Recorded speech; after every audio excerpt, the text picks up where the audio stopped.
Have you ever wondered why some people remain in relationships that slowly erase who they are? Why they cling to people who control them, diminish them, or make every decision on their behalf? It is tempting to assume the answer is fear. Fear of loneliness, fear of rejection, fear of starting over. But what if those fears are only the surface of something much older?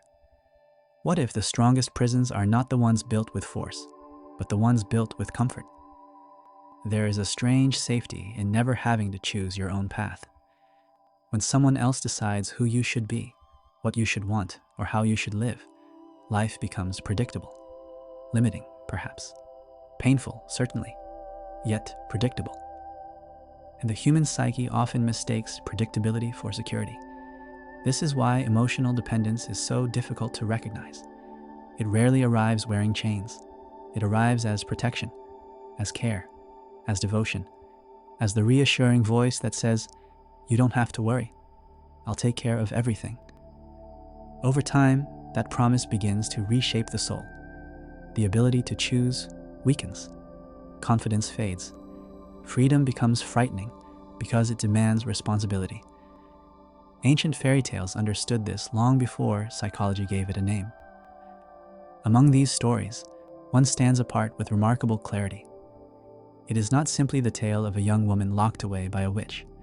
It is the story of a human soul that has learned to confuse isolation with safety. A soul so accustomed to its prison that it no longer questions the walls surrounding it. Rapunzel's tower has become one of the most recognizable images in Western storytelling.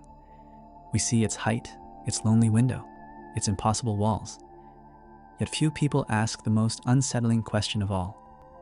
Why does Rapunzel remain there for so many years without imagining another life? Perhaps because the tower is more than a building. Perhaps it is a psychological structure. Carl Jung believed that the greatest obstacles to human development are often unconscious patterns that once protected us but eventually began to imprison us.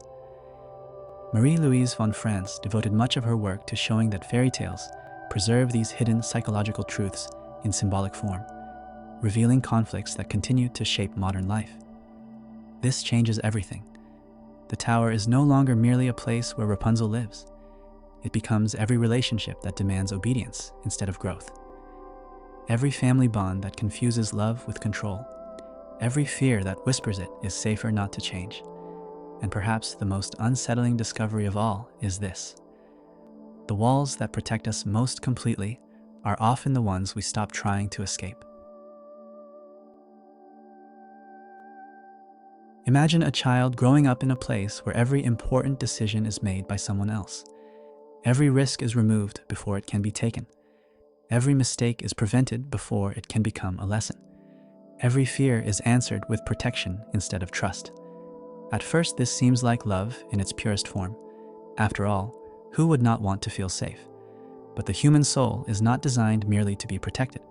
It is designed to grow. And growth always requires stepping beyond what feels familiar.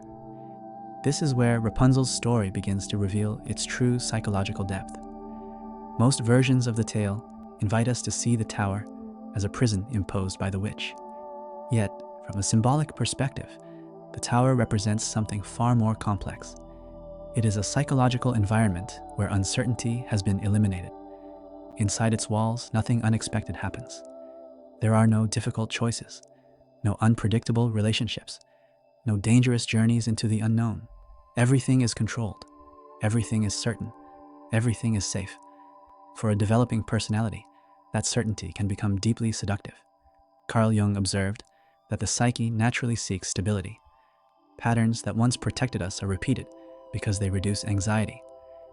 They become familiar landscapes where the ego feels secure, even when those same patterns quietly prevent further psychological development. The tragedy is that what begins as protection gradually becomes identity. A person no longer says, "I am protected." Instead, without realizing it, they begin to say, "This is who I am." This is why emotional dependence is so difficult to recognize from the inside. The prison does not feel like a prison anymore. It feels like home. Think about how many people remain in relationships where they are constantly guided, corrected, or emotionally managed. They may complain about feeling trapped, yet the thought of leaving fills them with even greater fear. Independence no longer appears as freedom. It appears as danger. The same pattern unfolds within families. Parents who solve every problem for their children often believe they are preparing them for life. Yet by removing every challenge, they may also be removing every opportunity to discover resilience. Love becomes intertwined with control so gradually that neither person notices when care begins to replace confidence. Marie-Louise von Franz often emphasized that fairy tales describe movements of the psyche rather than external events. The tower, in this sense, is not merely architecture. It is a state of consciousness that has stopped expanding. It protects the personality from conflict, but it also isolates it from transformation. Then there is one detail that many readers overlook. The tower has no door. At first, this seems like a simple storytelling device, but symbolically, it carries extraordinary meaning. Doors allow us to choose when to enter and when to leave. A tower without a door suggests a life where genuine choice has never been developed. The only connection with the outside world is through Rapunzel's long hair, a living thread that links her to others, while simultaneously reinforcing her dependence. She cannot climb down. She cannot descend on her own. Someone else must always come and go. Isn't that how emotional dependence often works? The dependent person still reaches the outside world, still experiences affection, approval, and connection. But those experiences always arrive through someone else's permission, someone else's validation, someone else's presence. Their emotional life becomes suspended from a single fragile thread. Over time, something remarkable happens. The walls no longer need to imprison them. They begin to defend the tower themselves, not because they love captivity, but because they have forgotten what life beyond its walls might feel like. And that is where the greatest psychological mystery of Rapunzel truly begins.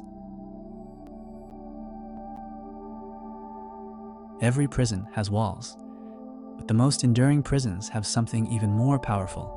They have a voice. Not a voice that threatens, a voice that comforts, a voice that says, "I'm only trying to protect you." This is what makes the witch in Rapunzel so psychologically fascinating. She is rarely portrayed as a monster in the conventional sense. She does not lock Rapunzel away out of chaos or blind rage. She creates order. She provides food. She ensures safety. She keeps danger at a distance. From the outside, her actions can almost resemble devotion. And that is precisely what makes her dangerous. The witch represents a form of love that cannot tolerate separation. In the language of analytical psychology, she embodies the devouring aspect of the great mother archetype, a force that nurtures life but also resists its independence. Carl Jung observed that every archetype possesses both creative and destructive expressions. The mother is no exception.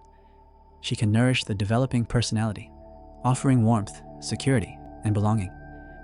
Yet when the instinct to protect becomes the need to possess, the same force that once supported growth begins to suffocate it. Marie-Louise von Franz repeatedly pointed out that fairy tales reveal psychological realities through symbolic figures rather than moral judgments. The witch is not simply evil. She is a psychic pattern. She represents the part of the personality that believes love means preventing change because change feels dangerous. This pattern extends far beyond childhood. It appears whenever someone says, "You need me," whenever affection is quietly exchanged for obedience, whenever concern becomes surveillance, whenever loyalty demands the sacrifice of individuality. It can emerge in parents who cannot accept their children's independence, in romantic partners who mistake emotional dependence for intimacy, in friendships where one person's identity slowly disappears beneath another's expectations. Sometimes it even lives inside us, as an inner voice warning us that we are not ready to make decisions alone. The tragedy is that this dynamic rarely feels oppressive at first. It feels reassuring. Being protected relieves us of uncertainty. Someone else carries the burden of knowing what is right. Someone else becomes responsible for our future. The anxiety of freedom is exchanged for the comfort of certainty, but every exchange has its price. The longer Rapunzel remains under the witch's care, the less experience she gains in trusting her own perceptions. Her world becomes defined not by what she discovers, but by what she is allowed to know. Her choices shrink until they almost disappear. What began as external control slowly becomes an internal habit. This is how emotional dependence takes root, not through chains, through borrowed certainty. The dependent soul begins to believe that survival is impossible without the one who provides direction. Even when the relationship becomes painful, leaving feels more terrifying than staying. The familiar prison seems safer than an unknown future. The witch understands this without ever saying it aloud. She does not need stronger walls. She only needs Rapunzel to believe that life beyond them is too dangerous to survive. And once that belief becomes part of the psyche, the tower no longer needs to keep its prisoner. The prisoner will guard the tower from the inside. There comes a moment in every life when the walls that once felt permanent begin to feel too small. Nothing outside has changed. The tower still stands. The routines remain the same. The voice that says, "Stay where you are. It is safer here," continues to whisper exactly as before. Yet something within the soul has awakened. It begins with a question. Not a loud question. Not even a conscious one. Just a quiet feeling that life might be larger than the world we have inherited. This is the moment represented by Rapunzel's window. Fairy tales never waste their symbols. If the tower has no door, then the window becomes the only place where two worlds can meet. It is neither inside nor outside. It is a threshold, a space where the familiar first encounters the unknown. Psychologically, every transformation begins at such a threshold. Before we change our lives, we imagine another possibility. Before we leave an unhealthy relationship, we glimpse the idea that love could feel different. Before we become independent, we sense that another version of ourselves may already exist, waiting beyond the limits of who we have always believed ourselves to be. The soul always sees before the body moves. This is why the appearance of the prince is so often misunderstood. In popular culture, he is remembered as Rapunzel's rescuer, the romantic hero who delivers her from captivity. But from the perspective of analytical psychology, this interpretation barely scratches the surface. Fairy tales rarely concern themselves with romance alone. Their characters are symbolic expressions of inner processes. The prince is not simply another person, he is a possibility. Carl Jung described the process of individuation as the gradual emergence of a deeper center of personality that calls the ego toward greater wholeness. That call often arrives as something unexpected, an encounter, an idea, a dream, or a longing that cannot be explained logically. It interrupts the old order and asks us to imagine a different life. The prince represents that interruption. He is the voice of the future entering a world governed by the past. Notice that he does not climb the tower by force. He answers Rapunzel's song. This detail is profoundly symbolic. The first bridge between isolation and transformation is not action. It is expression. Rapunzel sings before she speaks. Her voice reaches the outside world before she ever does. Perhaps this is because every genuine transformation begins when something hidden inside us finds the courage to be heard.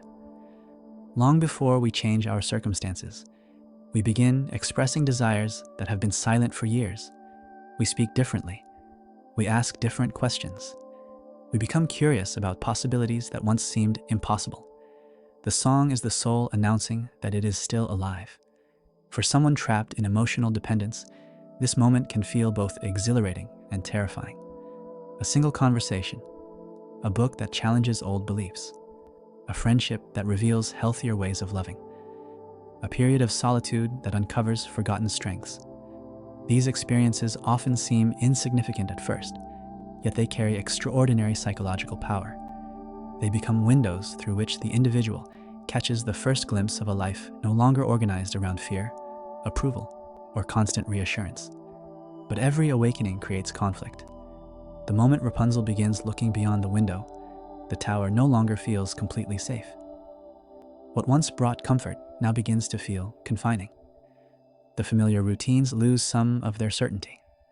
The voice that once sounded protective now starts to resemble control. This is one of the most painful stages of psychological growth, because two identities begin to coexist within the same person. One longs for freedom, the other longs for the security of what has always been known. Neither can silence the other, and it is in that tension, suspended between the tower and the horizon, that the soul begins its true journey toward becoming itself. Freedom is one of the most romanticized ideas in human history. We imagine it as a door swinging open, a triumphant escape, the beginning of happiness. Fairy tales know better. They understand that the first experience of freedom is rarely joy. It is loss. This is why Rapunzel's story takes such an unexpected turn. The moment she dares to imagine a life beyond the tower, everything collapses. The witch discovers her secret. Her long golden hair, the symbol of the connection that once sustained both protection and dependence, is cut away. She is cast out into a wild and unfamiliar world, stripped of everything that once gave her certainty. From the outside, it looks like punishment. Psychologically, it is initiation. Carl Jung observed that genuine transformation almost always requires the dissolution of an old identity. The ego cannot become something new while clinging to everything that made it feel safe. Every stage of individuation asks for a sacrifice, not because suffering is the goal, but because growth demands that something outdated be left behind. Rapunzel is not simply leaving a tower. She is leaving the only version of herself she has ever known. This is why emotional dependence is so difficult to overcome. People often believe they are afraid of losing someone else, but beneath that fear lies something even deeper. They are afraid of losing the person they have become inside the relationship. Who am I if I am no longer the one who is always needed? Who am I if no one tells me what to do? Who am I if I must make my own choices? These questions are far more frightening than loneliness itself, because they touch the foundations of identity. Marie-Louise von Franz often emphasized that the heroes and heroines of fairy tales do not mature by avoiding suffering. They mature by allowing suffering to transform them. The symbolic exile that follows the departure from the familiar world is not a detour in the journey. It is the journey. Rapunzel's exile into the wilderness reflects the psychological landscape that follows every meaningful separation. There is confusion. There is grief. There are moments when returning to the tower seems easier than continuing forward. Anyone who has left a controlling relationship, broken free from a family system built on emotional dependence, or abandoned an identity shaped by constant approval, knows this feeling. Freedom can initially resemble emptiness. The silence after years of being told who to be can feel unbearable. Decisions that once belonged to someone else now belong entirely to us. This is the wilderness, not a geographical place, a psychological one. It is the space where old certainties have disappeared, but new confidence has not yet been born. Many people turn back at this stage, not because they lack courage, but because uncertainty feels like failure. Yet the fairy tale insists on a different truth. The wilderness is not evidence that the decision was wrong. It is evidence that the old self is dying. One of the most powerful symbols in the story is the cutting of Rapunzel's hair. At first glance, it appears to be an act of humiliation, the witch's final attempt to punish her. But symbolically, the severed hair represents something much deeper. The thread of dependence has been broken. The familiar bridge between captivity and comfort no longer exists. Rapunzel can never return to the life she once knew in the same way. And that is precisely what makes transformation possible. The soul cannot become autonomous while preserving every pathway back to dependence. There comes a moment when the bridge must disappear, not because love has ended, but because the person crossing it has finally begun to discover that they can walk on their own. Only then does the pain of leaving the tower reveal its hidden purpose. It was never meant to destroy Rapunzel. It was meant to introduce her to herself. Every fairy tale reaches a moment when the hero or heroine returns to the world. but the return is never a return to the same life. The landscape may look familiar, the people may seem unchanged, yet the one who comes back is no longer the person who left. That is the true ending of Rapunzel. Not the reunion, not the prince, not even the restoration of sight. The real ending is the birth of a new consciousness. For most of her life, Rapunzel's identity had been shaped by a single question: who protects me? Every decision, every belief, every possibility revolved around that invisible center. The tower gave her certainty because it relieved her of responsibility. Someone else decided what was dangerous. Someone else defined the boundaries of her world. Outside the tower, those answers disappeared, and that absence became the beginning of freedom.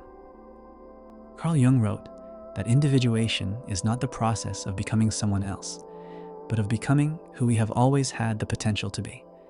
It is the gradual movement away from borrowed identities and toward a life directed by the deeper center of the psyche, the self.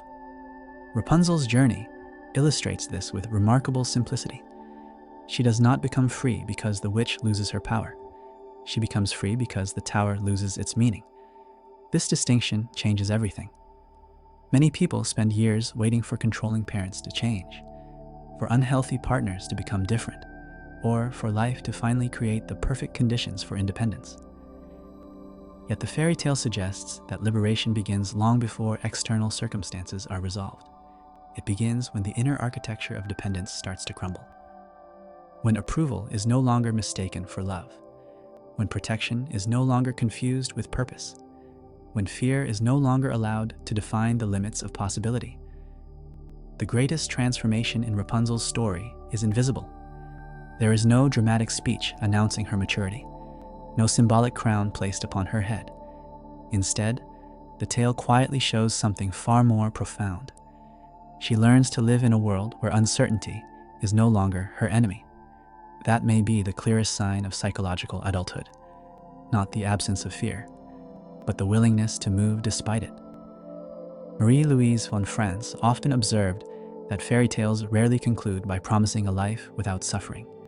Instead, they reveal that the personality has acquired a new relationship with life itself.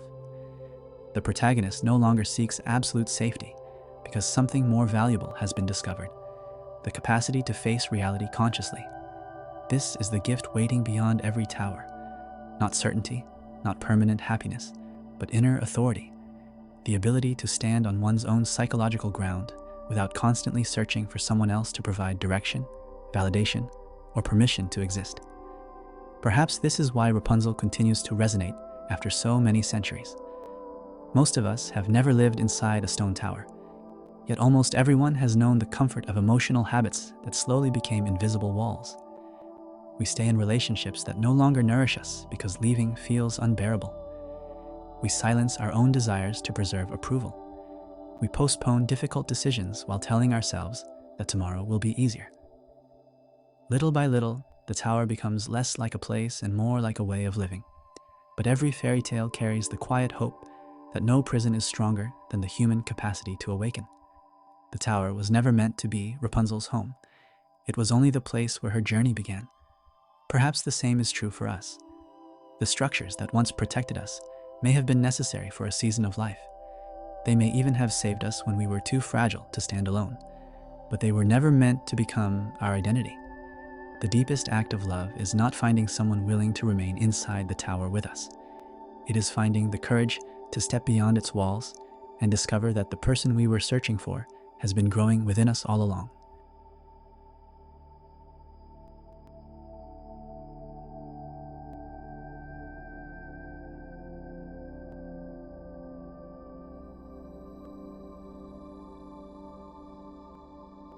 For centuries, people have remembered Rapunzel as the girl trapped inside a tower. But perhaps that was never the real story. Perhaps the tower was never the villain. Perhaps it was simply the place where a frightened soul learned to mistake safety for life. That possibility makes Rapunzel's tale far more unsettling than we often realize, because very few of us live behind stone walls. Yet many of us build invisible towers every day. We remain in relationships because they feel familiar, even when they quietly diminish us. We seek approval because making our own choices feels too risky. We cling to identities that no longer fit because uncertainty seems more frightening than unhappiness. And without noticing, comfort becomes captivity. Carl Jung believed that the symbols found in myths and fairy tales survive because they continue to describe the hidden movements of the human psyche. They are not stories about distant kingdoms. They are stories about us. Rapunzel's tower still exists, not in the forests of an ancient kingdom, but in every place where fear disguises itself as security. In every voice that says, "You cannot survive without me." And perhaps most dangerously, in every voice within ourselves that quietly agrees. The good news is that every journey toward individuation begins the same way. Not with certainty, not with confidence, but with a single moment of awareness. The moment we recognize the walls. Because once you can see the tower, it no longer has the power to define your future. So before you leave today, ask yourself one question. What is the tower in your own life?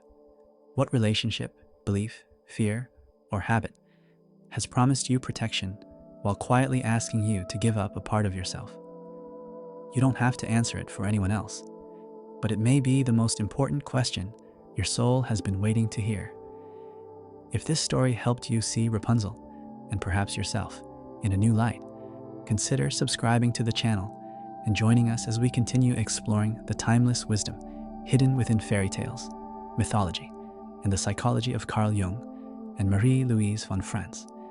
And if there is another fairy tale whose deeper meaning you would like us to explore, let us know in the comments. Until our next journey, remember this: the greatest prison is not the one that keeps you inside. It is the one that convinces you there is nowhere else you belong.